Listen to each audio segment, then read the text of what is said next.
Confessamos a Ti, ó Deus Todo-Poderoso, perante vós, nossos irmãos e toda a companhia dos céus, que temos pecado excessivamente contra Ti, contra nosso próximo e contra nós mesmos, por nossas ações, por nossa omissão, em nossas palavras ou em nossos pensamentos, por nossa culpa, nossa própria culpa, nossa tão grande culpa.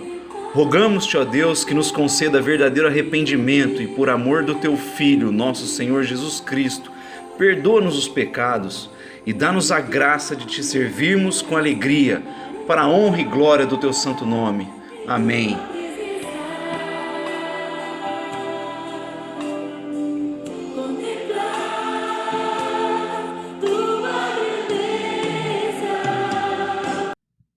João 16, versículo 33. Evangelho de João, capítulo 16, verso de número 33. Todos encontraram? Diz assim: essas coisas tenho dito para que em mim vocês tenham paz. No mundo tereis aflições, mas tende bom ânimo. Eu venci o mundo. Amém. Damos graças, Pai, pela Tua santa palavra nessa manhã. Pedimos que Teu Espírito venha falar conosco nesse momento. Leva cativo o nosso coração e a nossa mente à Tua presença nessa hora, para que nada da Tua palavra seja roubado do nosso coração, para que não venhamos nos distrair com as aflições dessa vida, com as preocupações, mas que a Tua santa paz, Deus, venha reinar sobre nós. Que o Teu Espírito venha conduzir esse momento, é o que nós Te pedimos para o Teu louvor e para a Tua glória. Amém. Amém, irmãos? O que você diria para os seus filhos, para os seus amigos, familiares, se o seu tempo nessa vida estivesse se findando? Ou se você fosse fazer uma viagem e nunca mais fosse vê-los? Quais seriam as suas palavras? Qual seria o tema da sua conversa com os seus filhos, se você não fosse mais vê-los? Eu falo isso porque, para alguns, talvez, para trazer um certo conforto, falariam da herança que conseguiram construir, para os filhos poderem ter um pouco mais de facilidade na vida. Outros trariam algum tipo de tema. No entanto, o tema de Jesus, no momento de maior aflição para os discípulos, onde eles veriam seu mestre ser morto, crucificado, passaria por um sofrimento severo, à vista deles, eles teriam um momento de aparente derrota, de frustração das suas expectativas. Nesse momento que Jesus não estaria mais com eles fisicamente, o assunto que Jesus traz para eles na conversa, para nós é algo muito estranho. Para nós modernos é um assunto que parece abstrato, conceitual, meio filosófico, que é o assunto da Santíssima Trindade. O tema de Jesus, nesse momento de maior aflição dos discípulos, de agonia, ele gira em torno do tema do Deus Pai, o Deus Filho e o Espírito Santo. Para nós parece conceitual, para nós parece abstrato.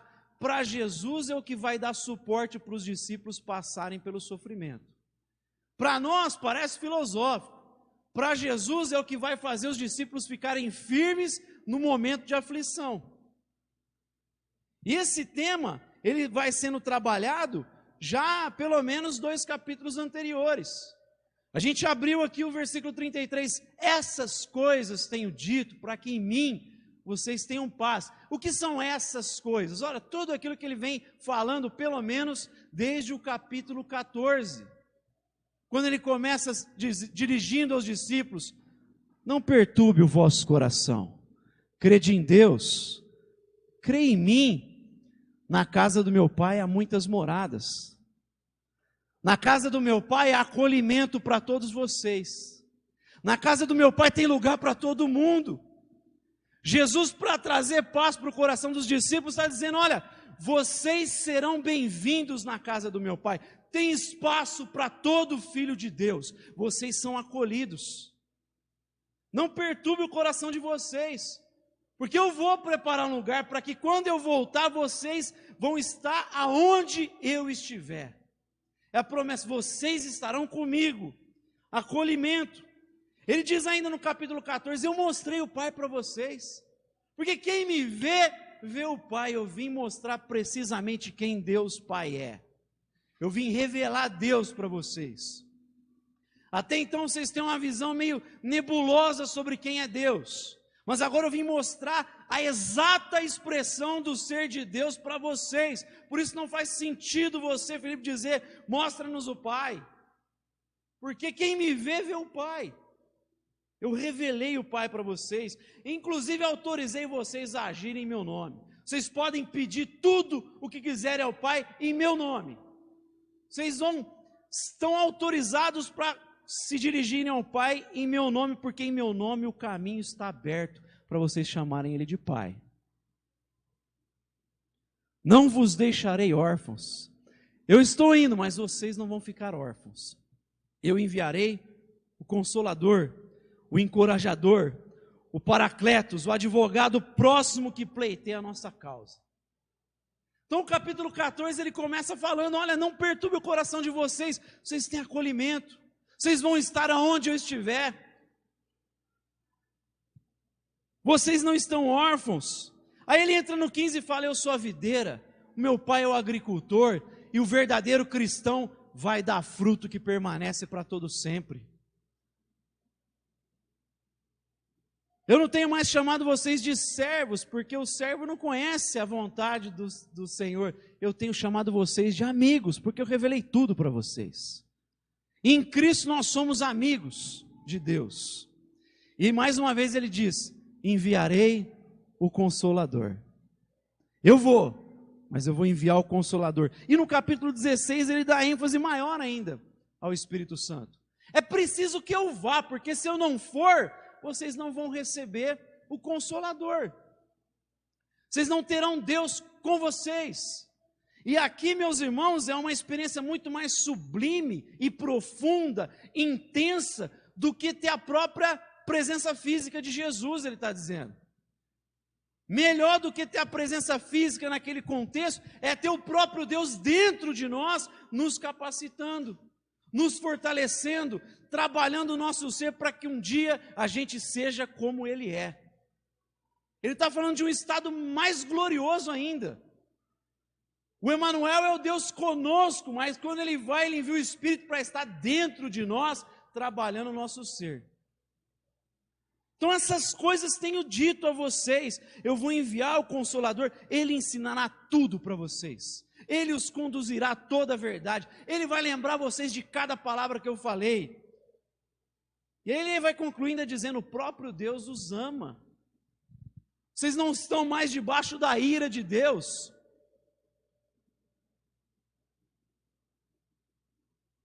Essas coisas tenho dito para que em mim vocês tenham paz. Vocês foram acolhidos pelo Deus triuno. Vocês foram abraçados pelo Deus santo, santo, santo. Vocês agora têm comunhão com o Pai, com o Filho, com o Espírito Santo. Não há mais motivo para temor, porque a ira divina por conta do nosso pecado que afronta a santidade de Deus, ela foi apaziguada pelo sacrifício do Filho, que cumpriu o plano do Pai, e essa verdade é impressa no nosso coração pelo Espírito Santo. E essa verdade vai ecoar na nossa vida para todos sempre. Que o Pai nos ama e nós temos paz com Deus. Então essas coisas, não há mais temor. A gente tem motivos para ter, como temos falado aqui, bom ânimo frente à vida. Olhar a vida com coragem apesar das dificuldades. E a partir dessas coisas que Jesus começa a falar, também desse motivo de nós termos bom ânimo frente à vida. Olhar para a vida com coragem. São essas verdades de que nós fomos reconciliados com Deus e temos uma comunhão com esse Deus triuno, com essa família santa. Nós nos dirigimos a Deus, mas temos o próprio Deus conosco e nos conduzindo. São essas verdades que nos tornam robustos por dentro e assim fazem com que a gente externalize essa coragem que a palavra de Deus gera no nosso coração, essa ousadia para caminhar. Jesus começa lembrando aqui nesse texto, nesses versículos, nesse versículo, que a gente tem bom ânimo, porque Cristo já concedeu para nós uma paz concreta. Essas coisas vos tenho dito para que em mim vocês tenham paz. E a paz que Cristo nos dá é uma paz diferente da paz romana, que vinha por conta da conquista, era imposta. É uma paz concreta que faz a gente experimentá-la nos momentos de maior aflição da nossa vida. Como Paulo diz aos Filipenses no capítulo 4, verso 7, a paz que excede todo o entendimento guardará os nossos corpos e a nossa mente. A palavra guardar tem a ver com o termo militar. Essa paz que Cristo nos dá, ela guarda, ela protege a nossa vida, ela excede o entendimento. Quem olha não entende como que pode ter paz passando por tanta luta. A gente compartilhou aqui de um amigo nosso que faz a gente chorar nesses dias. Perdeu uma filha de 1 ano e 2 meses, teve uma febre. A palavra dele, primeira, ele ainda nem encontrou a família, vai chegar segunda-feira na Austrália. A palavra dele, olha, Deus está no controle, Deus cuida. A gente olha e fala, como que não revolta? Porque é uma coisa, talvez, uma das coisas mais tristes da vida é um pai ter que enterrar um filho. Mas há uma paz que excede todo o entendimento, que guarda os nossos corpos e as nossas mentes. Paulo fala dessa paz que nos guarda, que nos protege, em Filipenses, no capítulo 4, verso 7. Essa paz advém da certeza de que Deus, como ele falou, está no controle. E esse texto mostra esse Deus no controle. Porque Jesus começa a alertar tudo que vai acontecer. Vocês vão ser perseguidos no começo do capítulo 16. Vai ter uma aparência de derrota. O mundo vai zombar, vai ridicularizar. Vai achar que venceu, o mundo vai se alegrar, ele vai dizer lá no capítulo 16, antes aí você pode ler na sua casa depois. O mundo vai se alegrar, mas é uma alegria breve, é uma alegria momentânea, é uma aparência de derrota apenas. Por isso que a cruz de Cristo é loucura, é escândalo para o judeu e para o grego, mas para aqueles que creem é o poder de Deus. Porque na cruz o sacrifício foi aceito, e na ressurreição, a certeza da vitória para aqueles que creem. O mundo olha e fala, derrota, mas o crente olha e fala, é o sacrifício aceito, é a vitória que Deus nos concede. Jesus começa a alertar de tudo que vai acontecer, o que ele está querendo dizer para os discípulos, olha, não se desespere, quando vocês verem os soldados zombando, quando vocês verem o mundo se alegrando, porque eu já estou avisando antes, vocês não serão pegos de surpresa. E quando ele diz isso, ele quer mostrar para os discípulos, Deus está no controle de todas as coisas. Pode vir trevas sobre vocês, Deus está no controle de todas as coisas. Você pode passar no vale da sombra da morte, Deus está no controle de todas as coisas. Deus reina, amém? Deus reina. A cruz está vazia, o sepulcro está vazio, mas o trono não está vazio. O Apocalipse diz que ele reina para todo sempre. Aliás, João vai dizer em Apocalipse que ele tem um livro na sua mão direita, selado por dentro e por fora, e esse livro para o judeu, o significado é da história humana. Todo o drama humano está ali, seguro na mão direita de Deus. Esse livro é onde está o nome daqueles que foram comprados por Cristo Jesus, e o que João está dizendo, apesar de você não entender as coisas, a nossa história está bem segura na mão direita de Deus. Porque quando a gente tem consciência de que Deus está no controle, a gente pode passar por essas circunstâncias adversas, essas dificuldades que os discípulos iriam passar. Ele sabe que tudo isso faz parte do propósito de Deus, do plano de Deus, que Deus não é pego de surpresa. Meus irmãos, nós somos pegos de surpresa, Deus nunca é pego de surpresa, porque Deus tem o controle da história. Deus reina de maneira soberana, Ele coloca, Ele tira governantes. Ele nunca é pego de surpresa. E essa paz que faz os discípulos ao longo da história, não apenas na igreja primitiva, mas passarem por situações com uma serenidade que não dá para explicar. Escrevi um exemplo de John Huss, precursor da reforma protestante, viveu 100 anos antes de Martinho Lutero. Esse homem começou a contestar a situação dos seus dias, e ele acabou sendo queimado. E há um livro dos historiadores que diz assim: enquanto o fogo queimava, John Huss cantava um hino com voz vibrante e alegre, que se ouvia distintamente através do ruído do fogo crepitando e do vozereio da multidão. Depois de um tempo, num esforço supremo, quando as chamas o envolvia, ele exclamou: Jesus Cristo, Filho do Deus vivo, tem misericórdia de mim. Aí ele expirou. Como é que pode um homem ser queimado vivo, enquanto é queimado, canta um hino de adoração a Deus? Que a paz, que excede todo o entendimento, guardará as vossas mentes e o vosso coração.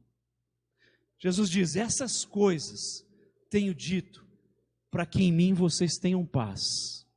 Não se esqueça na hora da luta, que você faz parte da família de Deus e você tem acesso ao Pai em Cristo Jesus. Não esqueça na hora da luta que você foi introduzido para dentro da comunidade santa do Pai, do Filho e do Espírito Santo.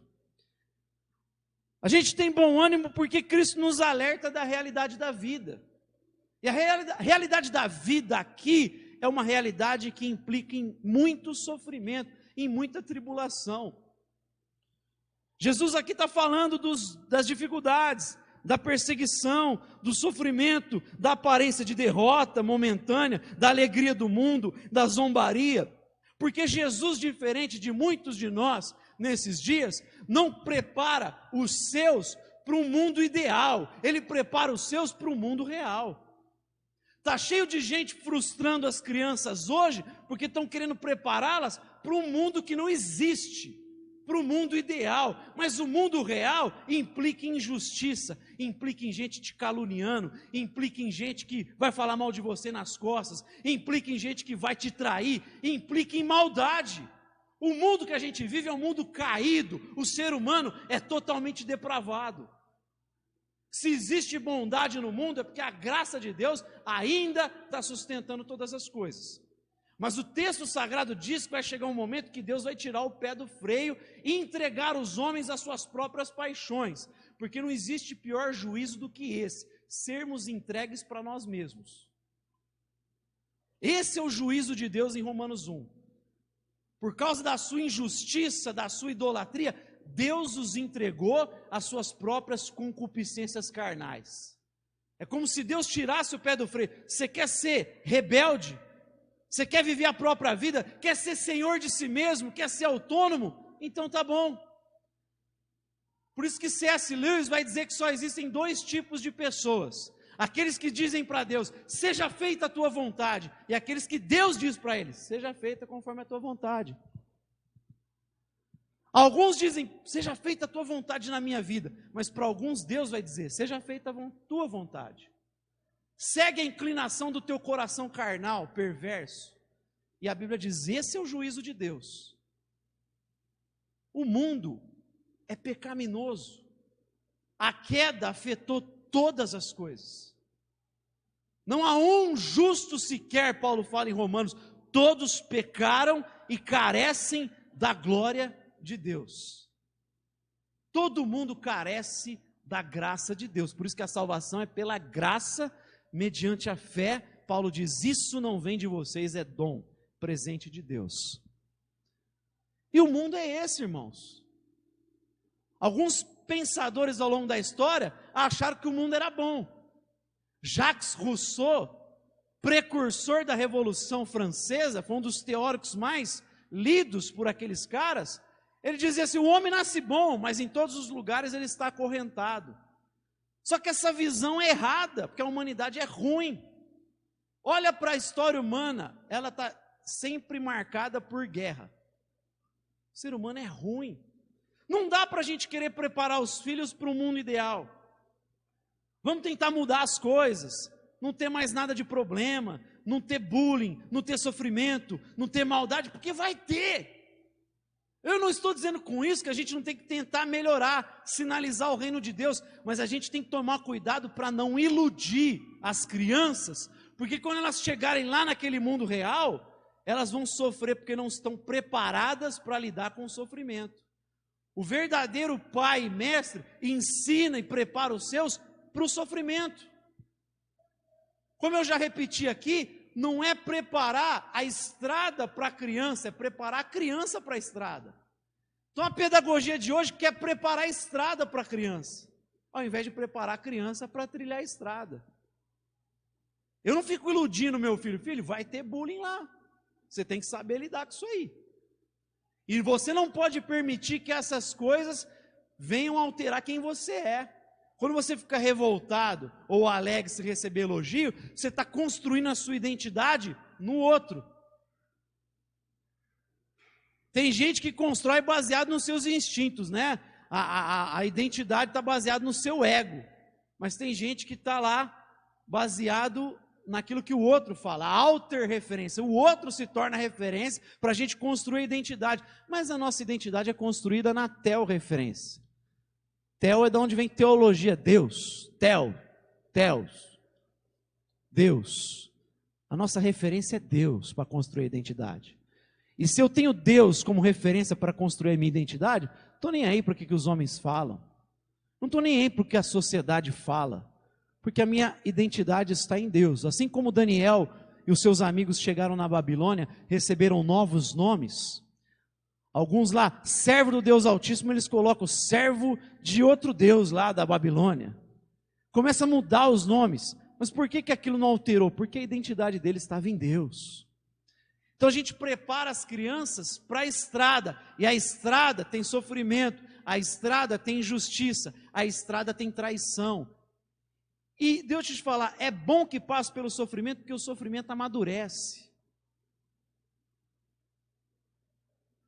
Jordan Peterson, ele vai falar muitas vezes como que os pais hoje vai preparar, protege tantas crianças, que para a criança começar a caminhar para usar lá, dar os primeiros passos, vai usar o pinico.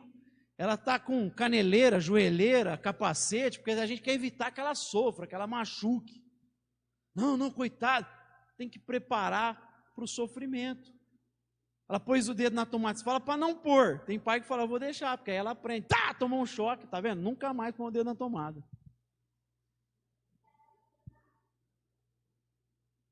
Aprende com o sofrimento, cresce, amadurece. Jesus está ensinando os discípulos, olha, no mundo tereis aflições.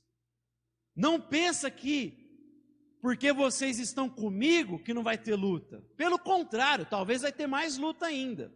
E se não tiver luta, começa a rever a tua vida, que talvez você não está nem trazendo trabalho para o inimigo da igreja, porque você sozinho está indo para o buraco. Está nem causando trampo para ele, né? Está tranquilão lá. No mundo tereis aflições. A igreja às vezes faz isso. A gente acha que porque está em Cristo Jesus, tem um monte de igreja pregando, você não fica mais doente. Tudo vai bem com a sua conta bancária. Se você der dinheiro, Deus vai te devolver tantas vezes, mas isso é tudo balela. Tudo balela. Semana passada, se eu não me engano, veio um rapaz entregar umas coisas que a gente pediu aqui na igreja, e aí ele falou, como que é o nome da igreja aqui e tal, e que dia que é o culto, perguntou o horário. Aí eu falei, você é cristão? Ele falou, eu sou de uma igreja grande aí da cidade, eu ia lá, eu era do grupo de intercessão. Aí ele começou a mudar a voz, embargar a voz, querer chorar. Ele falou assim, só que minha sogra ficou doente, teve um câncer, a gente orou, a igreja inteira orou e ela não foi curada. E aí eu me afastei da igreja. Aí eu falei para ele, cara, eu sei que é difícil, que dói, mas eu falei, a Bíblia não promete que Deus vai curar sempre. Eu não sei o que te ensinaram, mas a Bíblia não promete isso. Eu falei, o profeta Eliseu, que fez milagres, muitos milagres, fez o dobro de milagres que o seu antecessor Elias, ele morreu por causa de uma enfermidade, a Bíblia diz. A enfermidade que o levou à morte. E olha que curioso, jogaram o cadáver no sepulcro de Eliseu. Quando toca os ossos de Eliseu, esse cara volta à vida. Que coisa estranha. Mas ele morreu por causa de uma enfermidade. Eu falei, Paulo, provavelmente o espinho na carne era uma doença crônica que prejudicava a sua visão. Por isso que ele escreve para os Gálatas: olha, com que grandes letras vos escrevo. Eu preguei o evangelho para vocês por causa de uma enfermidade. Possivelmente que ele foi alvo, e aí ele teve que parar lá, e por causa dessa enfermidade ele prega o evangelho. Às vezes a enfermidade, Deus parou para ele pregar o evangelho lá na Galácia. Ele prega para esses homens, e ele diz, foi por causa disso que eu preguei o evangelho. Veja com que grandes letras vos escrevo. Quem escreve com letra grande, quem tem dificuldade para enxergar. Eu sei que vocês, se pudessem, dariam os próprios olhos para mim. Por que os olhos? Então provavelmente ele tinha um problema de visão. Tem um episódio em Atos, que o sumo sacerdote manda dar um tapa na boca de Paulo, e ele fala, parede branqueada. Aí fala, como você fala assim com autoridade? Ele fala, olha, eu não sabia que ele era uma autoridade. Caraca, como que você não consegue reparar um sujeito, sumo sacerdote, cheio de pedra aqui, colorida, aquela roupa parece um carnaval? Só quem tem dificuldade de enxergar, para não perceber isso. Então possivelmente Paulo tinha enfermidade. Ele orou 3 vezes para Deus tirar esse espinho. Sabe o que Deus falou para ele? A minha graça te basta, porque o meu poder se aperfeiçoa na sua fraqueza. E Paulo diz, quando eu sou fraco, aí é que eu sou forte, porque eu aprendo a depender da graça. Porque cá entre nós, irmãos, eu acho que Paulo era melhor do que nós todos juntos. Tem um personagem que eu quero abraçar na eternidade, né, pastor Juntos? Ô Paulo, na boa, você era o cara, não. Que isso? Você é o bichão mesmo, você era o cara. Queria conhecer outros caras, eu queria sentar com o Lewis, com o Chesterton, com o Lutero, que é a turma da risada, eu acho. Você vai ver a biografia dos 3, era um bom humor gigantesco. Se tem uns caras que eu queria sentar também, era eles. Eu sei que o papo ia ser alto nível e ia ter risada para chuchu. Mas Paulo... Então, porque ele era muito bom, teve revelações extraordinárias. Ele diz que ele foi levado ao 3º céu.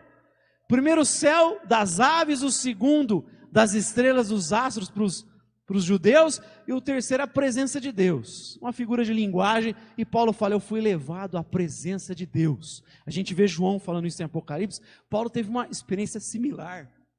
Ele fala, eu ouvi coisas lá que eu não consigo achar a linguagem para passar para vocês. Não tem como, são coisas indizíveis. Então o cara podia ser soberbo. E aí Deus deu espinho na carne para ele, depender sempre da graça. O meu poder se aperfeiçoa na sua fraqueza, então eu posso dizer, quando eu sou fraco, aí é que eu sou forte. Eu comecei a falar essas coisas para o rapaz, falei, cara, mas Deus promete uma coisa, Ele promete estar com a gente em todo o tempo, até na hora da luta, da dor. Não esqueça que Jesus, diante do sepulcro de Lázaro, sabendo que vai ressuscitar Lázaro, Ele chora, porque Ele quer mostrar que Deus é cheio de compaixão. Ele quer mostrar que Deus não fez a gente para a morte, Ele nos fez para a vida. Que a morte foi consequência do nosso pecado. O nosso Deus nos ama. Aí Ele chorou, agradeceu. Olha, obrigado por que você falou. Saiu daqui em paz. Qualquer dia eu vou aparecer aqui num domingo, Ele falou. Amém, vai na paz. Mas por quê? Aprendeu do jeito errado.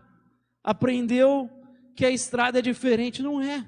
No mundo tereis aflições. Inclusive, meus irmãos, mais do que alertar, Cristo usa isso para mudar a nossa vida. O sofrimento nos transforma, como eu falei.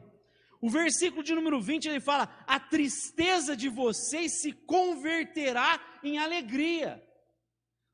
Presta atenção, não é que vai ser substituída pela alegria, ela vai ser transformada em alegria. Ele está usando a tristeza como um processo para nos gerar alegria futura. Se converterá, se transformará em alegria. E o verso 21 deixa isso claro quando ele fala das dores de parto da mulher. Veja a mulher, está em sofrimento, tristeza, mas quando ela tem um filho nas mãos, ela irrompe em alegria. E as dores de parto, elas não apenas são precessoras do parto. Elas produzem o parto. Precisa ter a dor, a agonia para a criança vir à vida.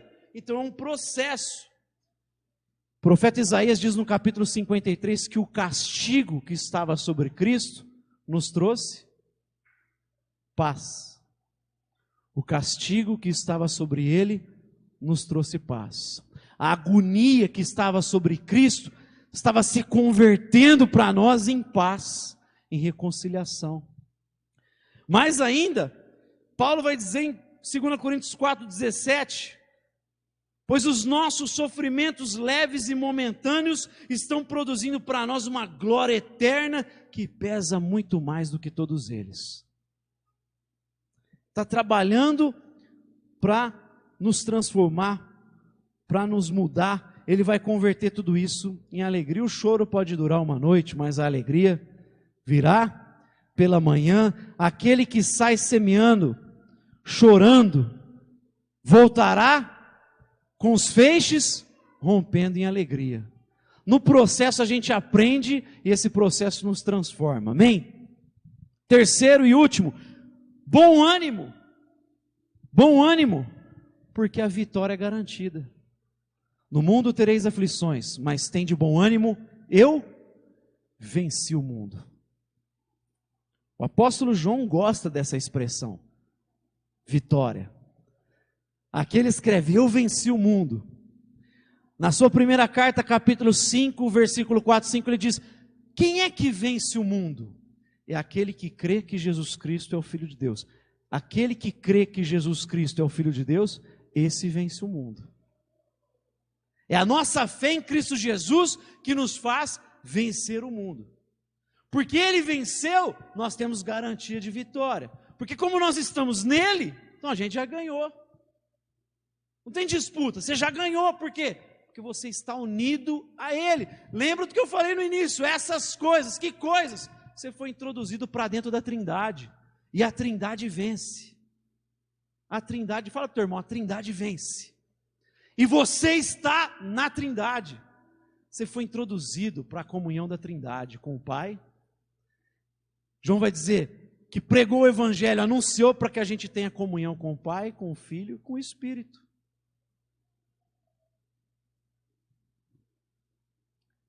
Quer mais? Em Apocalipse, João usa muito também a ideia de vitória. Por exemplo, no capítulo 2, verso 7, ao vencedor darei o direito de comer da árvore da vida que está no paraíso de Deus. 2:11, o vencedor de modo algum sofrerá a segunda morte. Apocalipse 2:17, ao vencedor darei do maná escondido, também lhe darei uma pedra branca com um novo nome nela escrito, conhecido apenas por aquele que o recebe. Ao vitorioso que me obedecer até o fim, eu darei autoridade sobre as nações, ele as governará com um cetro de ferro e as despedaçará como vasos de barro. Ele terá a mesma autoridade que recebi do meu Pai e também lhe darei a estrela da manhã. 2:26-28. Depois Apocalipse 3:5, o vitorioso será vestido de branco, jamais apagarei o seu nome do livro da vida e confirmarei diante de meu Pai e de seus anjos que ele me pertence.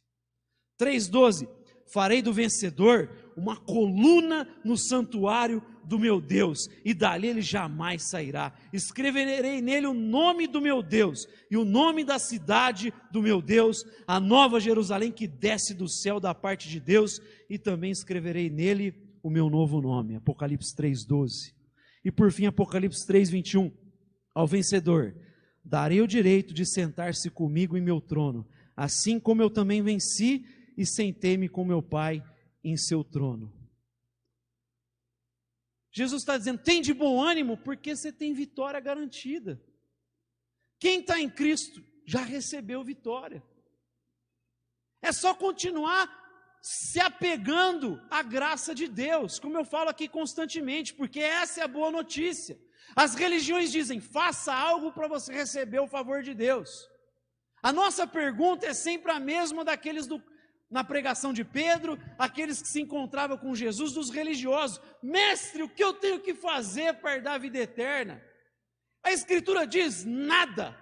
Você precisa crer que Jesus Cristo é o Filho de Deus, é o enviado de Deus, que Ele morreu pelo meu e pelo seu pecado, que a dívida foi quitada, que nós que estamos nele, não estamos mais debaixo da ira, do furor, nós recebemos a vida eterna. Quem está comigo já passou da morte para a vida, ainda que morra, o texto diz, viverá. Porque o meu Deus não é Deus de mortos, é Deus de vivos. Ele é Deus de Abraão, de Isaque e de Jacó. E todos aqueles que estão em Cristo, mesmo que experimentaram essa morte, vivem eternamente. Porque só existem duas palavras para a vida no Novo Testamento. Bios, da onde vem a expressão biologia, e zoé, que é vida espiritual, vida eterna. Quem está em Cristo já recebeu zoé. Vai viver eternamente, já recebeu vitória. Esses que receberam essa vida eterna, vão mostrar isso até o fim, vão confiar na justiça de Cristo, vão dizer, eu sou um pecador, mas Cristo cumpriu a lei, Ele foi perfeito, e por Ele ser perfeito, o sacrifício foi aceito, então eu vou me refugiar debaixo da graça dEle. A ideia é quase você se esconder debaixo de Cristo, assim, sabe? Fica atrás dele, que a gente pecou, vou imaginar que Deus está ali na frente, eu pequei, eu estou em dívida, Deus está irado, aí Cristo vem e paga o preço, a Bíblia fala assim, fica atrás dele só, se refugia na graça dele, se esconde na graça dele, para quê? Porque quando Deus o Pai olhar, Ele não vai ver o Levi, o Queiroz, o Daniel, o Jonatas, Ele vai ver o Filho, e porque Ele vê o Filho, Ele vai dizer, isso é justo. Mas como assim, pastor? Eu sou um pecador, mas em Cristo a gente se torna justo imediatamente. Por quê? Porque pela graça sois salvos mediante a fé. Isso aí não vem de vocês, é um presente de Deus. Evangelho é boa notícia, e essa é a boa notícia. Não preciso fazer oferta de sacrifício, eu não preciso subir de joelho escada nenhuma, eu não preciso fazer nada porque dessa forma eu não consigo pela minha própria justiça, eu tenho que simplesmente colocar minha fé nos méritos de Jesus, e aí imediatamente, como você aperta e clica lá no texto que você escreveu no Word, justificar, e o texto fica justificado, quando você se coloca em Cristo, você fica justificado de imediato, só que tem que ficar confiando nessa justiça até o fim. Quando você, por exemplo, peca e fica, ixi, pequei, será que eu perdi a salvação? Você já está confiando na tua justiça, porque quando você se batiza e se entrega a Cristo, Ele não morre pelos seus pecados até o dia do batismo, é pelos teus pecados até o dia que você morrer, ou se você for levado ao céu, se Ele aparecer aqui antes da gente, vir buscar a igreja antes da gente passar pela morte. Então tem gente que acha que o sacrifício de Cristo, Ele perdoa os nossos pecados até o batismo. Não, irmão, é até o final da vida. Até o final da vida Ele perdoa. Senão não é graça. Porque tem gente que batiza e depois não é mais mensagem da graça, vira mensagem da desgraça. Que é o cara peca e fica em agonia. Meu Deus, perdi a salvação. Aí ele vem no culto e fala, agora eu ganhei a salvação de novo. Aí quarta-feira ele peca e fala, vixe, estou em dívida, perdi. Aí ele jejua e fala, agora eu conquistei. Poxa, você está confiando no seu mérito. Não é isso que a Bíblia diz. A gente faz boas obras não para ser aceito, porque quem está em Cristo é o jeito de viver só. Mas não é para uma troca, não é barganha, não é nada disso. É refugie-se sempre na graça de Cristo Jesus e a gente tem certeza da vitória. Então Jesus diz, essas coisas tenho dito para vocês. Vamos retomar? Jesus vai ser preso, Jesus vai ser açoitado, Jesus vai ser crucificado, que é o pior castigo possível. Quem assistiu Paixão de Cristo consegue mensurar como eram os castigos romanos? Na frente dos discípulos. Eles estão lá, Deus está conosco. Jesus vai passar por tudo isso, a agonia. Ele falou, olha, mas essas coisas eu tenho dito para que vocês tenham paz. A gente vai sair daqui, tem boleto para pagar. Ixi, já te lembrei da segunda-feira. Vai sair daqui, tem boleto para pagar. Talvez você está passando por coisas piores na saúde. Ou como meu amigo, vai ter que encontrar a filha morta. família em prantos. E Jesus diz: essas coisas tenho dito para vocês se lembrarem que vocês foram colocados dentro da Trindade. Vocês foram introduzidos para participar e vocês contam com Deus dentro de vocês. Eu não deixei vocês órfãos, eu enviei o Paracletos. Meu irmão, o Espírito Santo está com você nessa manhã. Ele está com você, está com cada um de nós nessa manhã. Essas coisas eu tenho dito para que em mim vocês tenham paz. A paz que eu concedi, ela é concreta. Vocês podem passar porque ela é concreta. Guardará as vossas mentes e os vossos corações. Jesus não ilude ninguém. No mundo tereis aflições, mas ele diz: você tem vitória. Amém? Quero pedir para você continuar assentado. Pedir para você fechar os teus olhos. Nós vamos cantar um cântico agora, que é precisamente esse texto que Jesus vem discorrendo com os discípulos, desde o capítulo 14.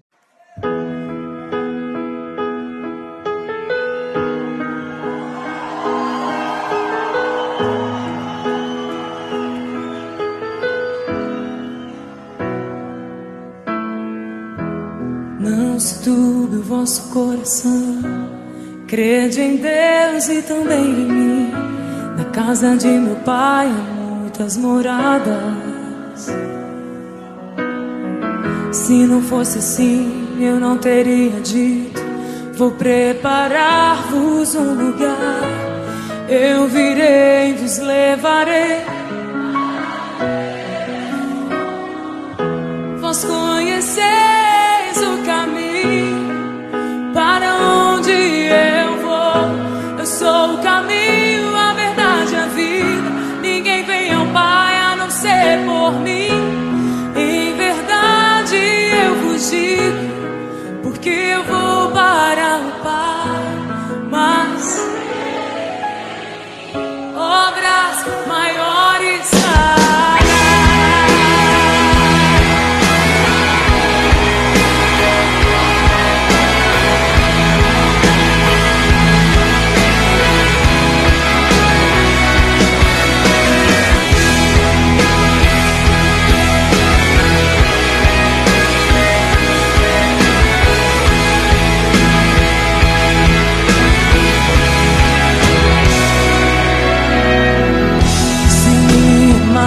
verdadeiramente guardareis os meus mandamentos. Eu rogarei ao Pai, Ele vos dará o Consolador, o Espírito da verdade, que o mundo não pode receber, mas Ele habita em vós e estará